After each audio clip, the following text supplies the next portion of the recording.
एक बार फिर से आपका स्वागत है। हम अध्ययन कर रहे हैं प्रभु यीशु की क्रूस की कथा का और उसके 7वें चरण पुनरुत्थान और प्रभु यीशु मसीह का स्वर्गारोहण। तो अब बात करते हैं प्रभु यीशु मसीह का अपने आप को चेलों पर तीसरी बार प्रकट करने की और उनकी वो अंतिम आज्ञाएं जो उन्होंने अपने चेलों को दी थी।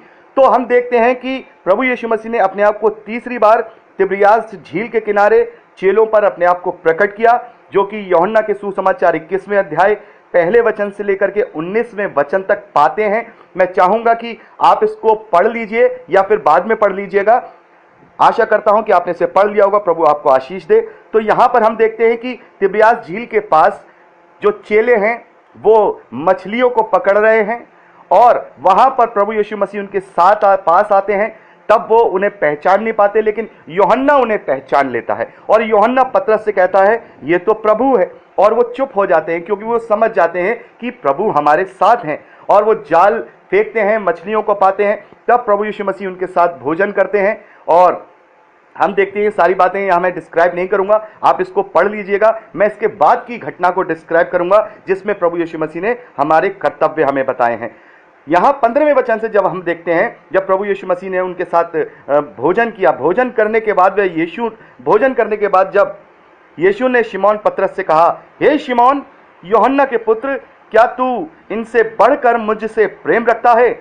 उसने यानी शिमोन पतरस ने प्रभु से कहा, हाँ प्रभु, तू तो जानता है कि मैं तुझसे प्रीति रखता हूं। उसने प्रभु यीशु मसीह ने कहा, मेरे मेमनों को चरा। फिर उसने यानी प्रभु ने दूसरी बार उससे कहा, हे शिमोन यूहन्ना के पुत्र, क्या तू मुझसे प्रेम रखता है? उसने कहा, हाँ प्रभु, तू जानता है मैं तुझसे प्रीति रखता हूं। उसने कहा, मेरी भेड़ों की रखवाली कर। फिर तीसरी बार उसने शिमोन पतरस से कहा, हे शिमोन यूहन्ना के पुत्र, क्या तू मुझसे प्रीति रखता है? पतरस उदास हुआ कि उसने मुझसे तीसरी बार ऐसा कहा कि तू मुझसे प्रीति रखता है। उसने फिर प्रभु से कहा, हे प्रभु, तू तो सब जानता है कि तू ये जानता है कि मैं तुझसे प्रीति रखता हूं। यीशु ने उससे कहा, मेरी भेड़ों को चरा। मैं तुझसे सच सच कहता हूं, जब तू जवान था तो अपनी कमर बांधकर जहां जाता था वहां फिरता था, परंतु जब तू बूढ़ा होगा तो अपने हाथ फैलाएगा और दूसरा तेरी कमर बांधकर जहां तू ना जाना चाहेगा वहां ले जाएगा। यानी कि प्रभु यीशु मसीह ने वहां 3 बातें उससे कही। 3 बार उससे पूछा कि आप तू मुझसे प्रेम रखता है, और तीनों बार प्रभु ने अलग अलग बातें कही। पहले कही, मेमने को चरा। फिर प्रभु यीशु मसीह ने कहा कि मेरी भेड़ों की रखवाली कर। फिर प्रभु यीशु मसीह ने कहा, मेरी भेड़ों को चरा। और प्रभु यीशु मसीह ने उसके अंत को भी वहां दिखा दिया, बता दिया कि तू मेरी सेवकाई करते हुए किस प्रकार से शहीद होगा। तुझे उल्टा क्रूस पर मार के शहीद कर दिया जाएगा। मैं तुझ पर अपनी कलीसिया को बनाऊंगा। तू इन सब को उस रास्ते पे ले जाएगा जो भीड़ा में तुझे देने वाला हूं। पतरस को एक बहुत बड़ी जिम्मेदारी यहां प्रभु यीशु मसीह सौंप रहे हैं। तो ये जो जिम्मेदारी पतरस को सौंपी जा रही है, ये जिम्मेदारी जो मसीही प्रचारक हैं, जो मसीही अगुवे हैं, कलीसियाओं के अगुवे हैं, जो पवित्र शास्त्र को जानकार हैं, ये उनके लिए जिम्मेदारी है।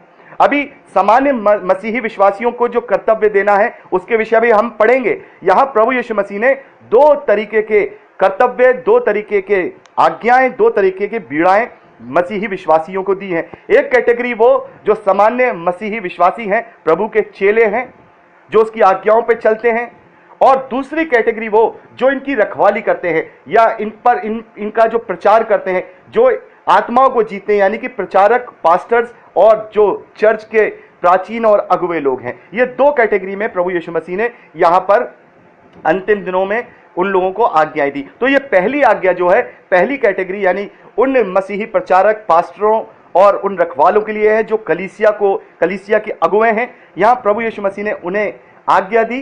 पहली आज्ञा प्रभु ने दी, मेमने को चरा। तो मेमना क्या होता है? मेमना एक छोटा बकरी का या भेड़ का बच्चा होता है। उसको चलना फिरना नहीं आता, उसे खाना पीना नहीं आता, उसकी रखवाली कर। यानी कि एक अविश्वासी को या अल्पविश्वासी को जो बातें मैंने तुम्हें सिखाई हैं, जो आज्ञाएं मैंने तुम्हें सिखाई हैं, उनसे उन्हें चरा, यानी कि उनको फीड करा और उसमें उन्हें आत्मिकता में बढ़ाकर उन्हें मेरे पीछे ले आ। उनको सब बातें सिखा, उन्हें एक बालक से एक परिपक्व मसीही विश्वासी बना। पहली जो आज्ञा है मसीही प्रचारक अगुओं और पास्टरों के लिए कि इस प्रकार से वो एक नए विश्वासी को या अल्प विश्वासी को विश्वास में प्रबल करें। दूसरी आज्ञा प्रचारकों को, पास्टरों को और अगुओं को प्रभु कहते हैं, प्रभु ने कहा पतरस से कि तू मेरे भेड़ों की रखवाली कर। यानी कि जो विश्वासी जो तुमने बनाए हैं, जिन्हें तुम प्रभु में लेके आए हो, अब उनकी रखवाली करनी है, उनको उनकी देखभाल करनी है, कहीं ये शैतान भेड़िए के रूप में आके इन्हें फाड़ ना खाए, ये अपने मार्ग से भटकने ना पाए। तो उनकी सुधि लेते रहो, उनकी रखवाली करते रहो, उन्हें समय समय पर चेताते रहो, उन्हें समय समय पर वचन की रोटी देते रहो, उन्हें समय समय पर उनके मार्गदर्शन दर्शन बनते रहो, उन्हें समझाते रहो। यानी एक पास्टर का काम, पहला काम इवेंजलिस्ट जो मसीही विश्वासी को लेकर के आता है, दूसरा काम वो पास्टर है, वो रखवाला है जो एक कलीसिया के रूप में उनकी रखवाली करता है कि वो मसीही विश्वास में बने रहें। और तीसरी चीज यहां पर प्रभु कहते हैं मेरी भेड़ों को चरा। जो भेड़े जो अब कलीसिया में आ चुकी हैं, जो कलीसिया को ज्वाइन कर चुकी हैं, जिनके तुम रखवाले हो, अब उन्हें आत्मिक रोटी दो, उन्हें आत्मिक उन्नति दो, उन्हें सच्चाई से अवगत कराओ, उन्हें जो अभी दूध पीते बच्चे हैं उन्हें अन्य खाना सिखाओ। ये अगुओं की जिम्मेदारी है। केवल कलीसियाओं को खोल करके बैठ जाना, उनसे 10वां अंश या दान लेकर के अपनी दुकानें चलाना, ये एक पास्टर का या किसी प्रचारक का या किसी भी इस अगुवे का काम नहीं है। उसका जो प्रमुख काम है वो ये है कि वो मेमने को चराए, वो भेड़ों की रखवाली करे और फिर वो उन भेड़ों को चराए। तो ये कर्तव्य उन अगुओं के लिए, उन मसीही प्रचारक के लिए, उन इवेंजलिस्टों के लिए, सबके लिए प्रभु यीशु मसीह ने दिया है। ये खास तौर पे पतरस से कहा है क्योंकि पतरस से ही कलीसियाएं शुरू हुई हैं। पतरस से कहने का मतलब यहां अगुओं से कहने का मतलब है। तो ये पहली कैटेगरी की जो आज्ञा प्रभु यीशु मसीह ने दी है, इन अगुओं को दी है कि ये प्रभु यीशु मसीह की मेमनों को चराए, विश्वासियों को लेकर के आए, उन्हें अपनी कलीसिया में उनकी रखवाली करें और फिर उनको आत्मिकता का भोजन दें ताकि वो उस अनंत जीवन को पा सके जो अनंत जीवन देने प्रभु यीशु मसीह इस धरती पर आए। अब दूसरी आज्ञा जो प्रभु यीशु मसीह ने दी है, जो मत्ती के सुसमाचार में है, वो समस्त मसीही विश्वासियों के लिए बीड़ा है, समस्त मसीही विश्वासियों के लिए कर्तव्य है, समस्त मसीही विश्वासियों का एक तरह से वो रोल है जो धरती पर है। मत्ती का सुसमाचार 28वां अध्याय 19वां और 20वां वचन, ये दूसरी कैटेगरी, यानी तमाम इसमें वो प्रचारक, वो सामान्य मसीही विश्वासी, वो चेले, सब इस आज्ञा में आते हैं। प्रभु कहते हैं इसलिए जाओ तुम सब जातियों के लोगों को चेला बनाओ और उन्हें पिता और पुत्र और पवित्र आत्मा के नाम से बपतिस्मा दो और उन्हें सब बातों को जो मैंने तुम्हें आज्ञा दी है मानना सिखाओ, और देखो जगत के अंत तक सदा मैं तुम्हारे साथ हूं। ये आज्ञा, ये बीड़ा, ये कर्तव्य, ये जिम्मेदारी प्रत्येक मसीही विश्वासी को प्रभु यीशु ने कहा कि तुम जाति जाति के लोगों के पास जाओ, उन्हें मेरा चेला बनाओ, उन्हें मेरी बातें बताओ, उन्हें सुसमाचार सुनाओ और उन्हें पिता पुत्र और पवित्र आत्मा के नाम से बपतिस्मा दो। वो सब बातें जो मैंने तुम्हें सिखाई हैं वो उन्हें मानना सिखाओ। और इसी बात को मरकुस के सुसमाचार में जब हम पढ़ते हैं तो मरकुस के सुसमाचार में भी प्रभु यीशु मसीह कहते हैं 16वें अध्याय में प्रभु यीशु मसीह कहते हैं तुम सारे जगत में जाकर सारी सृष्टि के लोगों को सुसमाचार प्रचार करो, जो विश्वास करे और बपतिस्मा ले उसी का उद्धार होगा, परंतु जो विश्वास न करेगा वो दोषी ठहराया जाएगा। तो यहां पर एक मसीही विश्वासी के लिए कर्तव्य है कि वो समस्त सृष्टि में, समस्त मानव जाति में, सारे जगत में प्रभु का प्रचार करे, चाहे वो अपने आप को बदल करके प्रभु का प्रचार करे। और मैं आपको पहले बता चुका हूं कि एक मसीही विश्वासी, एक सामान्य मसीही विश्वासी कैसे प्रभु का प्रचार कर सकता है। प्रभु ने कहा कि तुम जगत की ज्योति हो और तुम्हारी रोशनी से और दूसरे रोशन होंगे।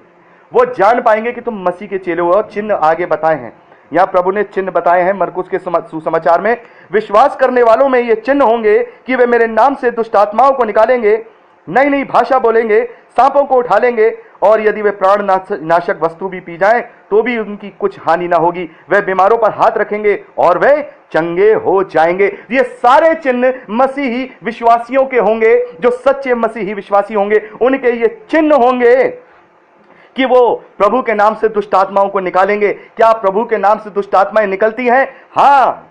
वो नई नई भाषा बोलेंगे। क्या प्रभु के नाम से नई नई भाषा बोली जाती हैं? हाँ। वो सांपों को उठा लेंगे और यदि वो प्राण नाशक वस्तु भी पी जाए तो भी उनकी कुछ हानि ना होगी। क्या प्रभु यीशु मसीह उन्हें परीक्षाओं से बचाते हैं? हाँ। क्या वो दुष्ट के हाथों में पड़ने से बचाते हैं? हाँ। यहां लिखा है वे बीमारों पर हाथ रखेंगे और लोग चंगे हो जाएंगे। क्या प्रभु के नाम से लोग चंगे होते हैं? हाँ।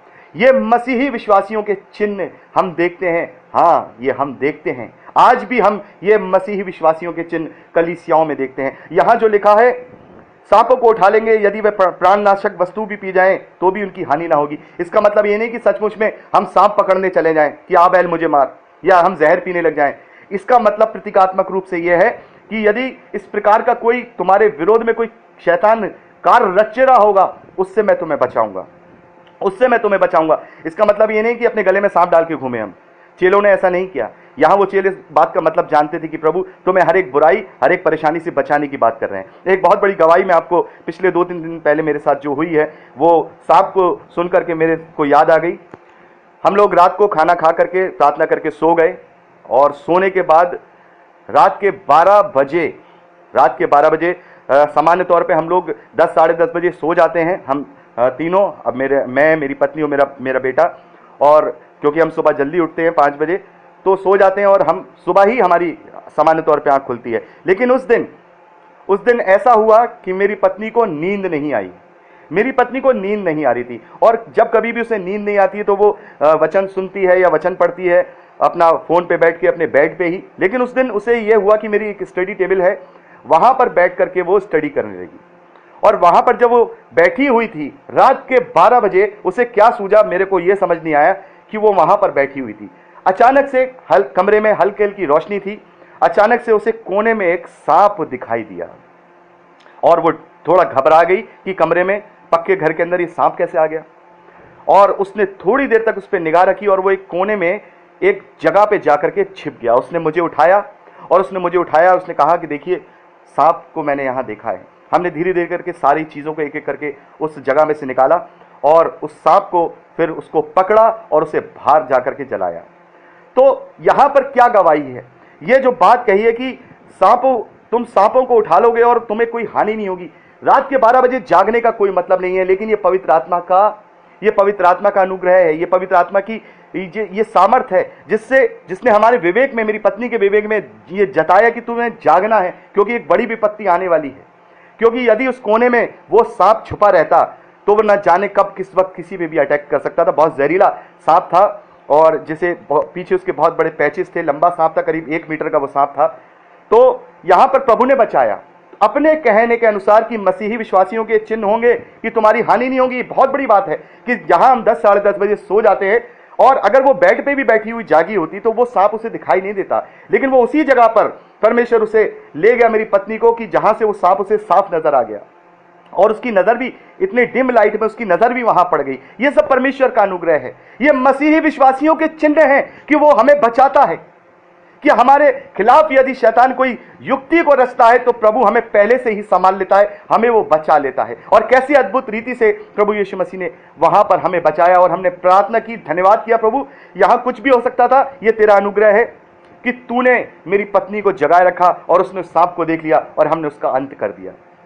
ये ही बातें हम देखते हैं जो पवित्र शास्त्र में लिखी हैं, हमारे जीवनों में पूरी होती है जब हम विश्वास करते हैं, जब हम सच्चा विश्वास करते हैं, अपने कर्तव्यों का पालन करते हैं और प्रभु को अपने अंदर ग्रहण किए रहते हैं और हम उसमें बने रहते हैं। प्रभु कहते हैं, यदि तुम मेरे चेले हो, मुझसे प्रेम रखते हो, तो मेरी आज्ञाओं पे चलोगे, मेरी आज्ञाओं को मानोगे, सत्य को जानोगे और सत्य तुम्हें स्वतंत्र करेगा। तो यहां पर हमने देखा प्रभु यीशु मसीह अपने चेलों के साथ बातें करते हैं, उन्हें अंतिम आज्ञाएं देते हैं और बहुत सारी बातें प्रभु यीशु मसीह ने उनके साथ की। हम देखते हैं, ये यूहन्ना ने इस बात को लिखा भी है। यूहन्ना ने सबसे आखिर में इस बात को लिखा है 21वां अध्याय 25वें वचन में, और भी बहुत से काम हैं जो यीशु ने किए, यदि वे एक एक करके लिखे जाते तो मैं समझता हूं कि पुस्तकें जो लिखी जाती वह संसार में भी ना समाती। तो 3.5 साल की सेवकाई में और उस 40 दिनों की जो बातें हैं वो इतनी ज्यादा हैं कि यूहन्ना कहते हैं कि अगर उन्हें लिखा जाता तो इतनी पुस्तकें हो जाती कि वो संसार में नहीं समाती। ये एक उदाहरण के तौर पे यूहन्ना ने बात बताई है कि उनकी इतनी गिनती होती। तो बहुत सारी बातें हैं जो इस पवित्र शास्त्र में नहीं दर्ज की गई, लेकिन ये सब बातें हम जान सकते हैं जब हम पवित्र आत्मा को पाते हैं। तो पवित्र आत्मा हमें खोल के उस सारी बातें बताता है।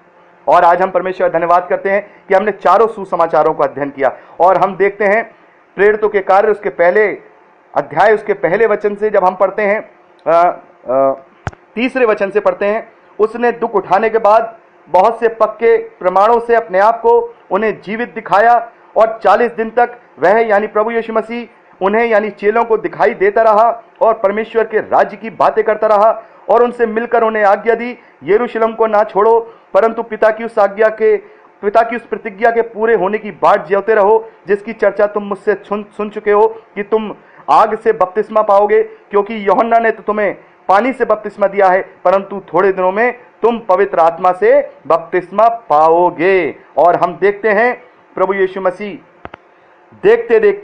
देखते ही देखते बादलों के ऊपर उठा लिया गया और बादल ने उसे ऐसे उनकी आंखों से छिपा लिया। उसके जाते समय जब वे आकाश की ओर ताक रहे थे तो देखो 2 पुरुष श्वेत वस्त्र पहने हुए उनके पास आ खड़े हुए और उनसे कहा, हे गलीली पुरुषों, तुम क्या खड़े आकाश की ओर देख रहे हो? यही यीशु जो तुम्हारे पास से स्वर्ग पर उठा लिया गया है, इसी रीति से तुमने उसे स्वर्ग जाते देखा, उसी रीति से वह फिर आएगा। आमीन। यीशु आने वाला है। तो यहां पर हमने यूहन्ना का सुसमाचार, मत्ती के सुसमाचार से लेकर यूहन्ना के सुसमाचार यानी चारों सुसमाचारों का अध्ययन, परमेश्वर का धन्यवाद है, हमने पूर्ण कर लिया है। अब प्रभु यीशु मसीह के स्वर्ग आरोहण की बात है, वो हम जब प्रेरितों के कार्य का अध्ययन करेंगे, क्योंकि ये बातें पहले ही अध्याय में लिखी हुई हैं और प्रभु यीशु मसीह ने जैसे बताया कि आग से बपतिस्मा यानी कि पेंतकुस्त के दिन के विषय में, ये सब बातें हम प्रेरितों के कार्य में पढ़ेंगे। और हम बहुत बहुत धन्यवाद करते हैं प्रभु का कि हम ये चारों सुसमाचार पूरे करने पाए। अब समय है कि हम प्रेरितों के कार्य की ओर बढ़ेंगे। आपकी प्रार्थनाओं की जरूरत है, तो प्रभु आप सबको बहुत की आशीष दे और इन सारे वचनों को जो हमने अब तक सीखे हैं सुसमाचारों के द्वारा हमें आशीषित करे और हमारी आत्मिक उन्नति करे। यीशु के नाम में आमीन। Praise the Lord.